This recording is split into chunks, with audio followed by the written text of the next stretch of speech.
अस्सलामु अलैकुम वरहमतुल्लाहि वबरकातुहू। अल्हम्दुलिल्लाह वस्सलातु वस्सलामु अला रसूलिल्लाह अशहदु अल्ला इलाहा इल्लल्लाह वहदहु ला शरीका लह व अशहदु अन्ना मुहम्मदन अब्दुहु व रसूलुहु सल्लल्लाहु अलैहि वसल्लम। सामईन मुकर्रम, हमारे मुआशरे में अगर कोई शख्स कोई नेकी कर रहा हो और उसे ये पूछा जाए क्या नबी मुकर्रम सल्लल्लाहु अलैहि वसल्लम ने ये नेकी की है, तो वो आगे से कहता है कि भाई ये नेकी ही तो है, इसमें मना कहाँ आया है, या आप हमें ये नेकी करने से क्यों रोक रहे हो। जैसे कि फ़र्ज़ नमाज के बाद इज्तिमाई दुआ है या कोई नफ़ल पढ़ना चाहता है किसी वक्त में, तो क्या वो पढ़ सकता है कि नहीं पढ़ सकता। और ये जो सवाल किया जाता है कि मना कहाँ आया है, ये कब करना है कब नहीं, इंशाअल्लाह ये उसूल आज हम समझेंगे। और अगर हमें ये उसूल समझ में आ गया तो हमारी सारी इबादत ठीक हो जाएंगी, हमें कभी परेशान होने की ज़रूरत नहीं पड़ेगी।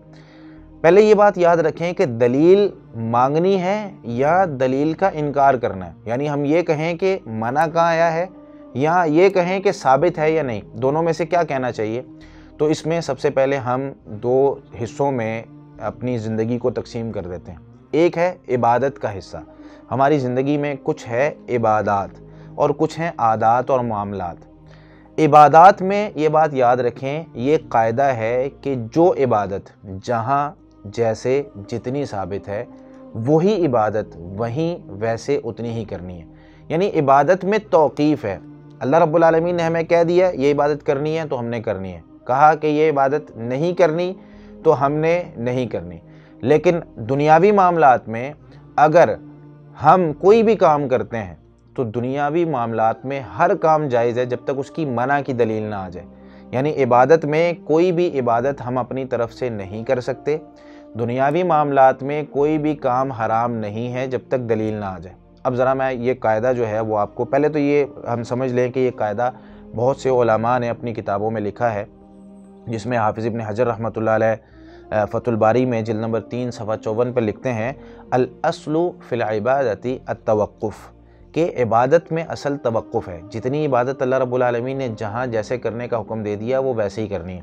इसी तरीके से दूसरी जगह पर हाफिज़ इब्न हजर रहमतुल्लाह ने जिल्द नंबर 2 सफ़ा 80 पर यही बात इरशाद फरमाई।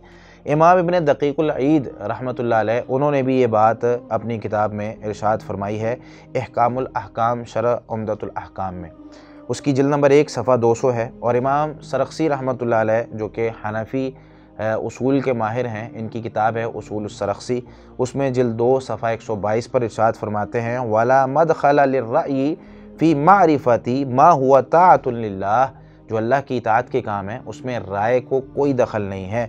वलिहाज़ा ला यजूज़ु इस्बातु अस्लिल इबादति बिर्रई, इसलिए इबादत की असल को राय के साथ आप साबित नहीं कर सकते। यानी जहाँ आपने इबादत का काम करना है तो वहाँ अल्लाह रब्बुल आलमीन के हुक्म का इंतज़ार करेंगे। अब मैं ज़रा इसको आम अल्फाज में समझाने की कोशिश करता हूँ। हम लोग अपनी ज़िंदगी गुजारते हैं, रात को सो जाते हैं। इस्लाम ने हमें हुक्म दिया, एक हदीस आती है आकर कहती भाई उठें, अब आप पर एक इबादत फ़र्ज़ है जिसका नाम फ़जर की नमाज़ है। इसमें 2 सुन्नतें आपने पढ़नी हैं, 2 फ़र्ज़ पढ़ने हैं, किबला की तरफ मुँह करके पढ़ने हैं और इस तरीके से पढ़ने हैं कि वज़ू करना है आपने और अज़ान कहनी है, मस्जिद जाकर पढ़ने, सारी चीज़ें हमें बता दी गई अहादीस में।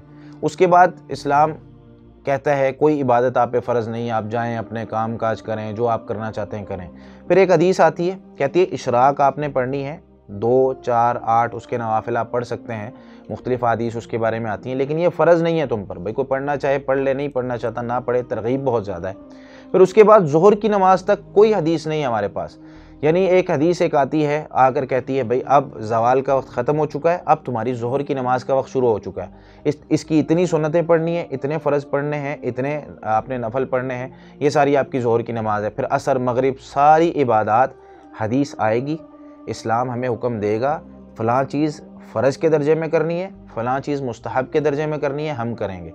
अगर किसी इबादत के बारे में कोई वक्त ख़ास नहीं किया गया, भाई आप दिन में किसी वक्त भी कर सकते हैं, आपने इस्तिग़फ़ार करना है ना, आप किसी वक्त भी करें, आपको अल्फाज बता दिए गए कि इन अल्फाज के साथ आप इस्तिग़फ़ार करें, किसी भी वक्त कर सकते हैं।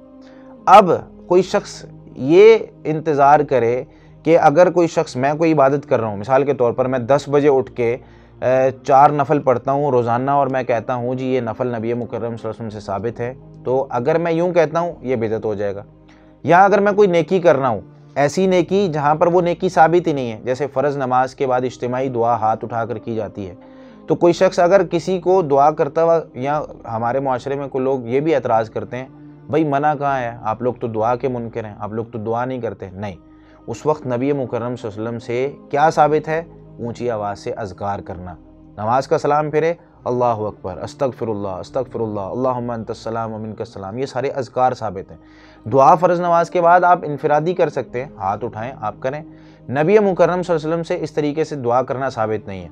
लेकिन अगर हम ये कहें कि मना कहाँ है, तो फिर बाकी सारी जो इमारत है इबादत की वो गिर जाती है। जैसे मिसाल के तौर पर फ़जर की कितनी सुन्नतें हैं? आप कहेंगे 2। तो मैं ये कहता हूँ कि भाई ठीक है, कल से फ़जर की 4 सुन्नतें पढ़ते हैं, मना कहाँ है? आप कहेंगे नहीं नहीं भाई 2 ही पढ़नी है। भाई मैं कहता हूँ कि फ़जर की 4 सुन्नतें पढ़ेंगे, उसमें रुकू ज़्यादा है, क़याम ज़्यादा है, सजदे ज़्यादा हैं, दुआएं ज़्यादा करेंगे। आप कहेंगे नहीं भाई सुन्नतें 2 ही पढ़नी है, आप मुझे इजाज़त नहीं देंगे 4 सुन्नतें पढ़ने की। वहाँ आपको ये कायदा समझ में आ रहा है। ज़ोहर के 4 फ़र्ज़ हैं, आज से हम 6 पढ़ना शुरू कर देते हैं कि चलो यार 6 फ़र्ज़ पढ़ते हैं, मना कहाँ आया? आप कहेंगे नहीं भाई 4 फ़र्ज़ साबित हैं, 4 ही पढ़ने। तो ये कायदा हमें यहाँ पर समझ आ रहा है, बाकी इबादत में क्यों नहीं समझ आ रहा? कि जब कोई इबादत कहीं साबित है, जिस तरीके से साबित है उसको उसी तरीके से करना है। भाई हज अगर साबित है मक्का मुकरमा में, उसके 7 चक्कर आपने तवाफ़ के करने, 7 चक्कर आपने सही के करने, फिर सफ़ा मरवा आपने जाने के बाद आपने अरफा मुज़दलिफ़ा और बाकी जगहों पे जाकर आपने पूरा हज एक तरीके के साथ वहाँ पर जाकर मुकम्मल करना है। आप किसी और जगह नहीं कर सकते, ख़ास दिन है उसके। ये सारी इबादत होती हैं कि जहाँ जितनी जो इबादत जहाँ जैसे जितनी साबित है वही इबादत वहाँ वैसे उतनी करनी।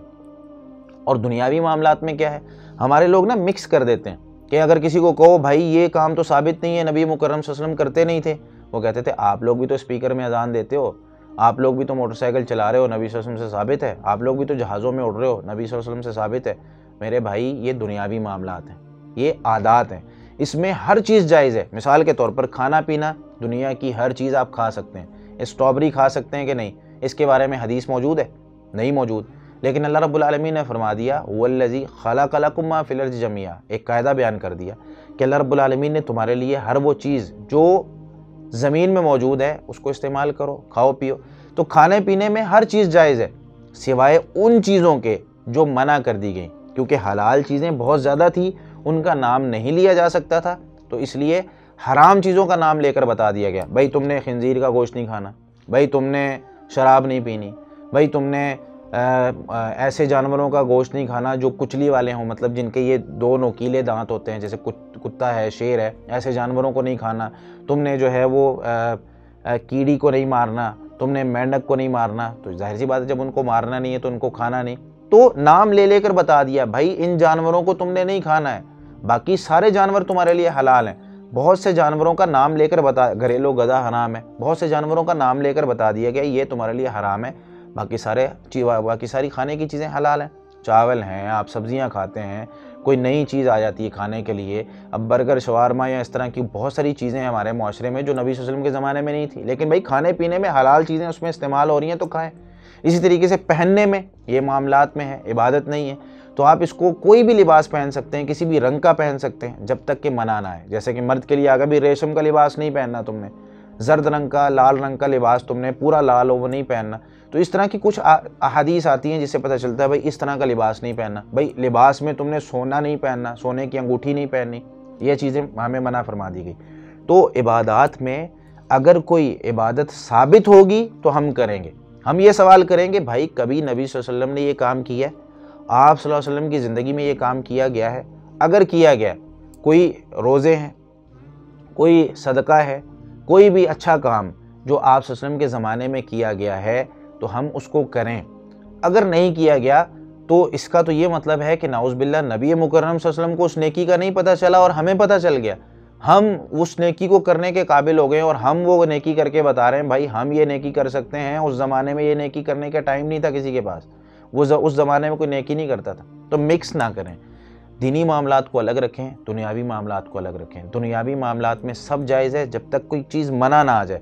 आप कोई चीज़ खा रहे हैं, कोई चीज़ पी रहे हैं, जब तक वो हराम नहीं है उसको आप खा पी सकते हैं। हाँ, खाने से कोई चीज़ مارکیٹ میں نہیں آتی ہے، کھانے سے پہلے پینے سے پہلے علماء سے پوچھ لیں بھئی یہ ایک چیز آئی ہے، اس میں کوئی حرام چیز کی ملاوٹ نہیں ہے تو کیا یہ ہم کھا سکتے ہیں؟ وہ کہتے ہیں کھا سکتے ہیں، تو آپ کھائیں۔